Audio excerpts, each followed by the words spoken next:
اب وہ اس طرح سے ان کو عوام کو یا ان مزدوروں کو اپنے غلام نہیں سمجھتے تھے، بلکہ ان کے ساتھ ان کا رویہ بہتر ہو گیا۔ جب ان کا رویہ بہتر ہو گیا، ان کے درمیان میں ریلیشن شپ، تعلقات بہتر ہو گئے، اس کا سب سے بڑا فائدہ کیا ہوا کہ آئے دن جو مزدوروں کو اپنے مطالبات منوانے کے لیے ہڑتال کرنا پڑتی تھی، اب وہ ہڑتالیں بھی کم ہو گئی۔ اس سے کیا ہوا کہ آؤٹ پٹ یعنی جو کارکردگی ہے ان صنعتی اداروں کی وہ بہتر ہو گئی، زیادہ پروڈکشن، زیادہ پیداوار دینے لگ پڑے وہ ادارے، جس سے ملک کو بلا کر فائدہ ہوگا۔ اور اگلی بات، صنعتی اثاثوں پر صرف 22 خاندانوں کا جو بڑے عمرا تھے، آج بھی یہ بات کہی جاتی ہے 22 وہ خاندان جو بڑے اسٹیبلش تھے اس وقت، اور جو ملک کے تمام تر وسائل پر تقریباً اس وقت ان کا قبضہ تھا، وہ ختم ہوا اور سرمایہ دار طبقے کی حوصلہ شکنی ہوئی، اور پھر عوام میں ایک جو رجحان بڑھا کہ وہ تعلیم حاصل کر کے یا ٹیکنیکل تعلیم حاصل کر کے، ہنر حاصل کر کے وہ مختلف جگہوں پر کام کر کے بھی بہتر روزگار کما سکتے ہیں۔ صنعتی ادارے حکومت کی تحویل میں آنے سے حکومت کے لیے صنعتی اشیاء کی قیمتوں کو کنٹرول کرنا آسان ہو گیا۔ ظاہر ہے اس سے پہلے جس طرح سے ہوتا تھا، ابھی ریسنٹلی بھی آپ نے جو چینی اور آٹا کے بحران کی رپورٹس دیکھی ہیں، اور اس میں بھی دیکھا کہ کس طرح سے اس وقت بھی جبکہ دوبارہ وہ پرائیویٹائز جب ان کو کیا گیا ہے، تو وہ جو مالکان ہیں وہ کس طرح سے قیمتوں کو بڑھا چڑھا کر پیش کرتے ہیں، اپنی لاگت کو جو رپورٹ وہ کرتے ہیں وہ اصل لاگت سے کئی گنا وہ زیادہ اس کو پیش کرتے ہیں، اور اس طرح سے عوام کو جو بڑی سستی چیز پیدا کرتے ہیں دکھایا جاتا ہے یا بتایا جاتا ہے کہ یہ بڑی مہنگی انہوں نے بنائی ہے، اور اس لیے وہ اس پر اپنا منافع کماتے ہیں، اور پھر اس کی قیمتیں آسمان کے ساتھ باتیں کرتی ہیں، جو دراصل بالکل ایک غیر حقیقی رپورٹ ہوتی ہے۔ یہ اب سے پھر ہو رہا ہے دوبارہ سے پرائیویٹائز کرنے سے۔ اس وقت بھی جناب ذوالفقار علی بھٹو نے جب نیشنلائز کیا تھا تو اس کا سب سے بڑا فائدہ یہی ہوا تھا کہ اب ہر چیز حکومت کے کنٹرول میں تھی، اور چونکہ حکومت کو پتا تھا کہ اس چیز کی لاگت اتنی ہے، تو اس لحاظ سے ہی اس کی وہ پھر قیمتیں فروخت رکھی جاتی تھی، اور عوام کے لیے پھر اس چیز کو خریدنا آسان تھا، عوام کو وہ چیزیں سستے داموں حاصل ہوتی تھی۔ منفی اثرات کیا تھے؟ اب یہ تو ہم نے اب تک اس کے اچھے جو اثرات ہیں یا جو فوائد ہیں جو عوام کو یا ملک کو حاصل ہوئے وہ ڈسکس کیے، لیکن ہر ایک چیز کا کوئی نہ کوئی منفی پہلو بھی ہوتا ہے، کچھ نقصانات بھی ہوتے ہیں۔ آئیے دیکھتے ہیں کہ وہ نقصانات صنعتوں کے حوالے سے کیا تھے۔ صنعتوں کو قومی تحویل میں لینے سے سرمایہ داروں نے پاکستان میں صنعتیں لگانا کم کر دی۔ یہ ایک بہت بڑا، چونکہ پاکستان کوئی اس دور میں بالخصوص کوئی بہت بڑی کوئی صنعتی طاقت نہیں تھا۔ بیسیکلی آج بھی پاکستان کو ہم ایک ایگریکلچرل کنٹری کہتے ہیں، یعنی زرعی ملک ہے، یہاں زراعت سب سے بڑا پیشہ ہے۔ صنعت بڑھنے سے بہرحال ایک بہت بڑا فائدہ یہ ہوتا ہے کہ عوام کو، چونکہ ہمارا بڑا رجحان آباد ملک ہے، ڈینسلی پاپولیٹڈ ہے،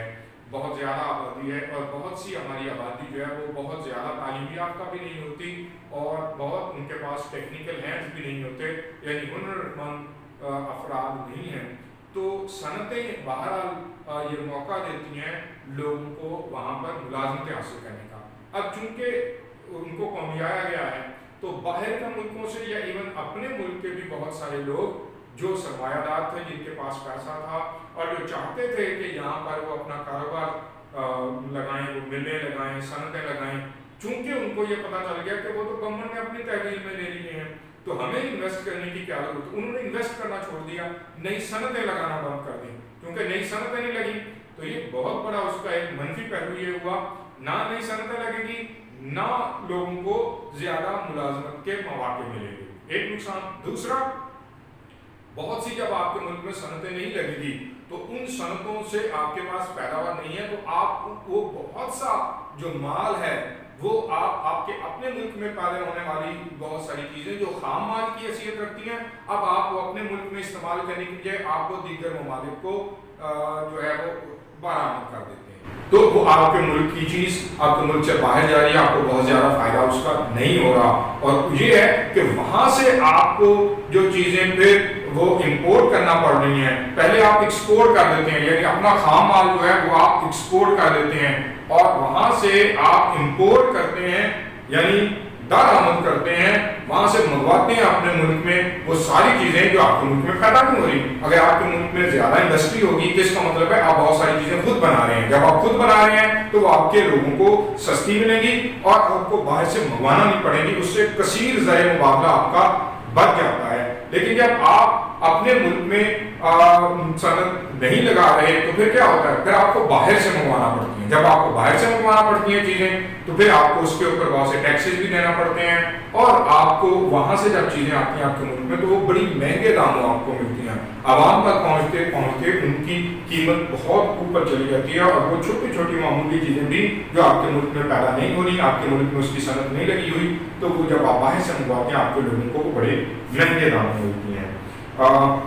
اس سے صنعتی ترقی کا عمل سست ہو گیا۔ صنعتی اداروں کو تحویل میں لینے سے حکومت کے اخراجات میں بھی بہت زیادہ اضافہ ہو گیا۔ اب ظاہر ہے کہ وہ جو ایک بہت بڑی لیبر فورس وہاں پہ کام کر رہی ہے، ان ساروں کو وہ ساری مراعات دینا، ان کو وہ سارے کے سارے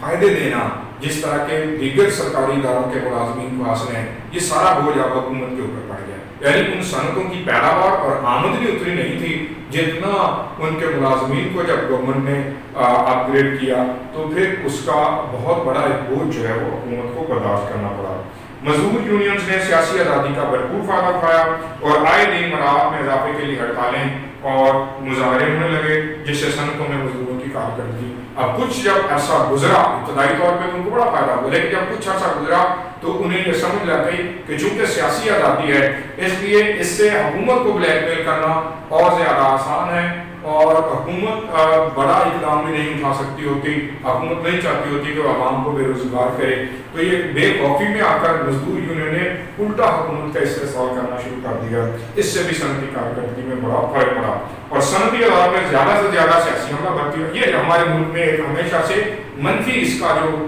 رجحان رہا ہے وہ یہی ہے کہ جہاں پر بھی سرکاری سرپرستی کسی چیز میں آ جاتی ہے اس کا ایک منفی پہلو یہ ہوتا ہے کہ پھر وہ جو ہمارے سیاستدان ہوتے ہیں اور اوپر بیٹھے ہوئے جو سرکاری افسران ہوتے ہیں وہ پھر اپنی منمانی کرتے ہیں اپنے من پسند افراد کو، جو لوگ دراصل اہل نہیں ہوتے، جو دراصل قابل نہیں ہوتے، انہیں بھی بڑی بڑی پوسٹ پر تعینات کر دیا جاتا ہے، انہیں بھی وہ سارے معاملات دیکھنے کے لیے اور وہ ملازمتیں دے دی جاتی ہیں جن کے وہ حقدار نہیں ہوتے، اور وہ محض لالچ کے لیے آئے ہوتے ہیں، اور جب وہ اس چیز کے اہل یا اس کے قابل نہیں ہوتے تو بڑی یہ سادہ سی بات ہے کہ پھر ان کی کارکردگی بھی وہ نہیں ہو سکتی۔ تو اس طرح سے جو استعداد ہوتی ہے ایک صنعتی یونٹ کی، کسی مل، کسی کارخانے کی جو کیپیسٹی ہے پروڈکشن کی، جب وہاں پہ جو اس کو چلانے والے لوگ بیٹھے ہیں وہ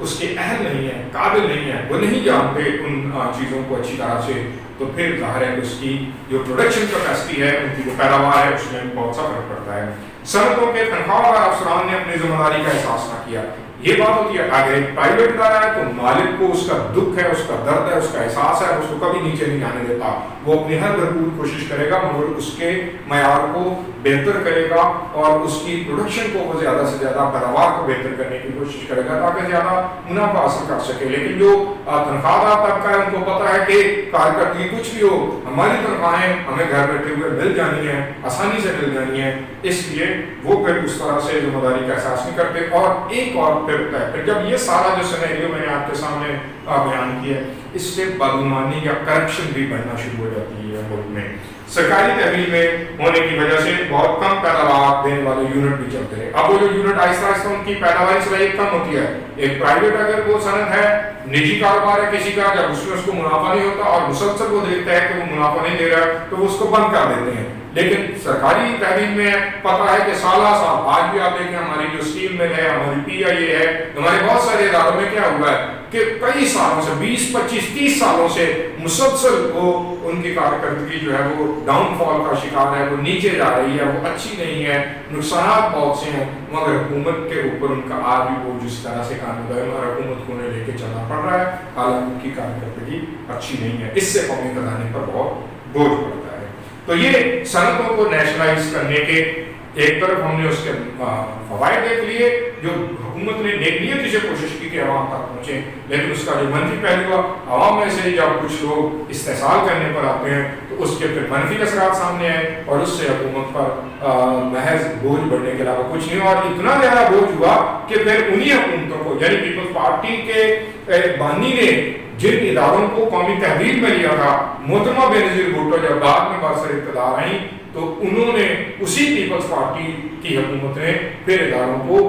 ڈی نیشنلائز کیا یا ان کو پھر دوبارہ سے ان کو فروخت کیا اور ان کو سرکاری تحویل سے نکالا اور ان کو جو ہے وہ نجی، اس کو کہتے ہیں نجکاری اداروں کی، وہ نجکاری کا پرائیویٹائزیشن کا عمل انہوں نے تیز کیا۔ تعلیم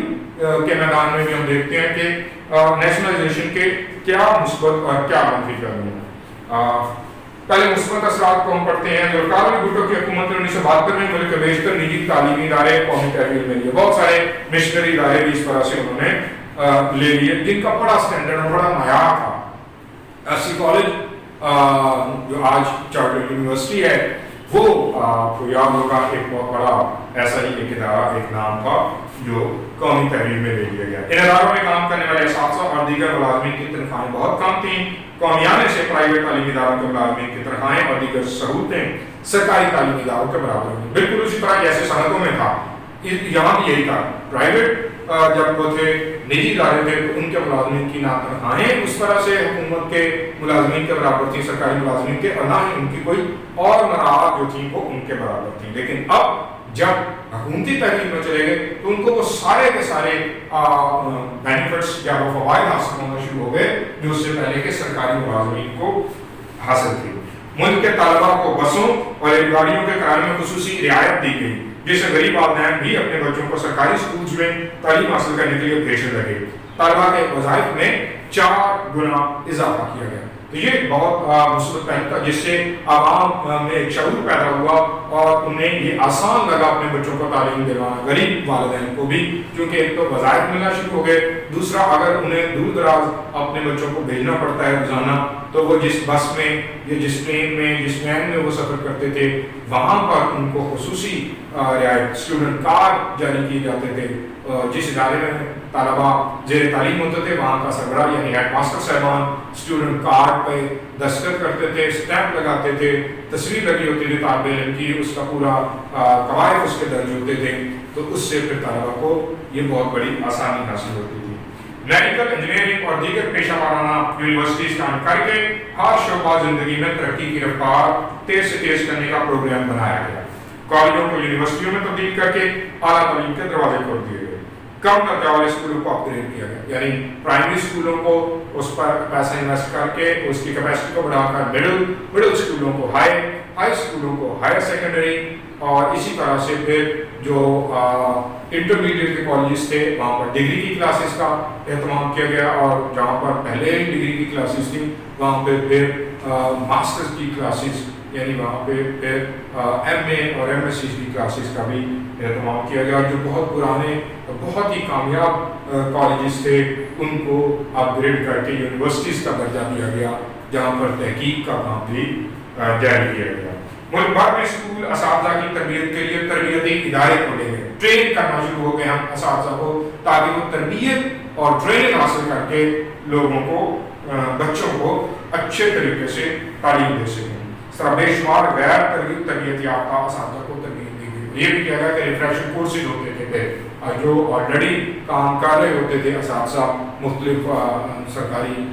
اسکولز میں، ان کے لیے بھی موقع تھا کہ اگر انہوں نے اس سے پہلے ٹریننگ یا تربیت حاصل نہیں کی اب وہ پھر ٹریننگ حاصل کر سکتے تھے۔ علامہ اقبال اوپن یونیورسٹی کے قیام کی منظوری دی گئی جس سے طلباء کو ریڈیو ٹی وی اور بذریعہ خط و کتابت تعلیم کے مواقع ملے۔ اس کے علاوہ تعلیم بالغاں کے مراکز بھی قائم کیے گئے، یعنی وہ افراد جو بڑی عمر کے ہو چکے ہیں، جو ملازمت پیشہ ہیں یا مختلف کام کاج کرتے ہیں اور اب ان کے لیے ممکن نہیں ہے کہ وہ اسکولز میں جا کے تعلیم حاصل کریں، ان کے لیے تعلیم بالغ سے مراد ہوتی ہے بڑے افراد، بڑی عمر کے افراد، تو ان کے لیے جو بالغ ہیں جو بچے نہیں ہیں ان کے لیے بھی پھر یہ مراکز قائم کیے گئے جہاں پہ ان کو بھی پڑھنا لکھنا سکھایا گیا۔